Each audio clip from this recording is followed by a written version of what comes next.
Mr. Deputy Chairman Sir, our beloved President, in his address to members of Parliament on 17th February, has given a very comprehensive and realistic picture of India and India's relations with the outside world. It is a matter of gratification indeed that we have started coming out of the economic stagnation which bedeviled the nation for the last couple of years. More than 70% of the people are engaged in agriculture.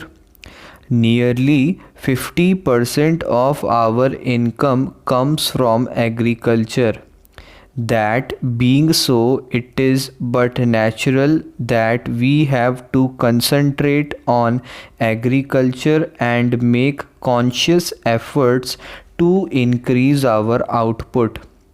Our agricultural production has more than doubled in the last 2 decades. From a total production of 50 million tons, when we achieved independence, food grains production has gone up to 1000 million tons. In spite of many scientific and technological developments, agriculture still has to depend to a large extent on the monsoons. No scientific method has yet been evolved to control rains, but efforts at rain making should continue. Even so, India had faced a cycle of adverse monsoons over the last few years. As a result, production in 2002-2003 went down to 900 million tons. There was unprecedented and widespread drought conditions throughout a major part of India. In the face of these adverse conditions, we have braved the difficulties with courage and fortitude. During 2003-4, the total rice production stood at around 300 million tons. This is not an insignificant achievement. Other cash crops like jute, cotton and sugarcane had also shown significant improvement.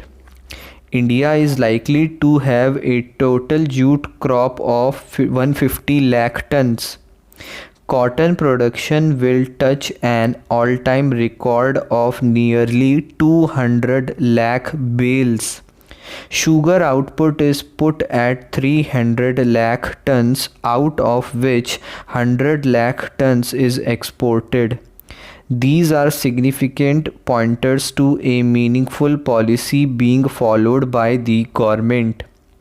Thanks to the realization and strengthening of the public distribution system, India has been able to look after the minimum needs of the most vulnerable sections. The public distribution system needs nearly 10 million tons of food grains annually. The government is confident of meeting this obligation without much difficulty. Plans for investments in irrigation projects, fertilizer plants, and hydel projects should be pushed on war footing. Many irrigation projects are pending clearance from the center because of river water disputes that are existing between the states. Recently, a silver lining was seen in the sky with the three chief ministers of Karnataka, Tamil Nadu, and Kerala agreeing in principle to constitute the Kaveri River Valley Authority to settle the allocation of water for each state. Unfortunately, it has not borne fruit. I would again urge the Ministers for Agriculture and Irrigation to request the Chief Ministers again to sit at the table and agree to constitute the Kaveri River Valley Authority so that these disputes can be solved once and for all.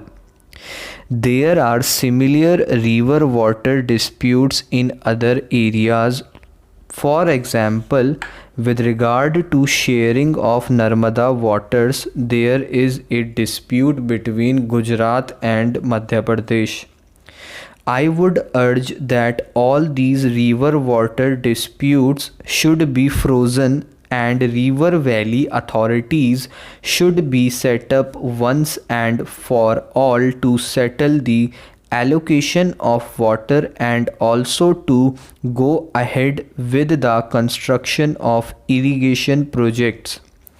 Coming to industry, sir, we all know that the growth rate of industry was almost zero in 2003-4. Thanks to progressive policies and vigorous implementation of those policies, the growth rate now is 3.5%.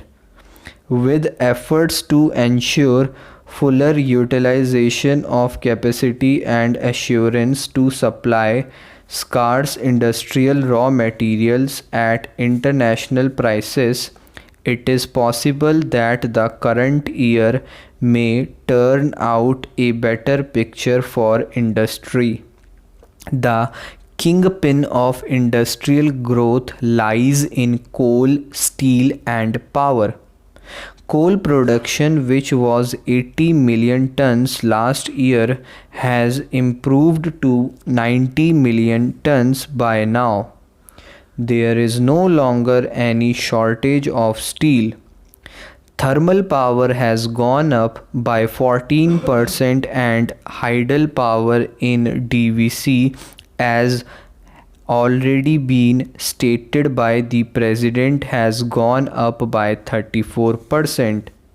There is still power shortage in many states of India, particularly in Tamil Nadu and to some extent in Karnataka, Haryana, and Punjab.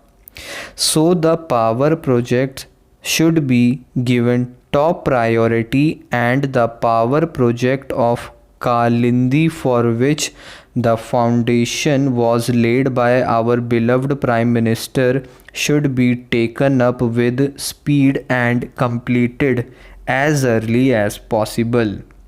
Mr. Deputy Chairman, sir, you are aware that we had to spend more for import of oil because of the rise in price of oil.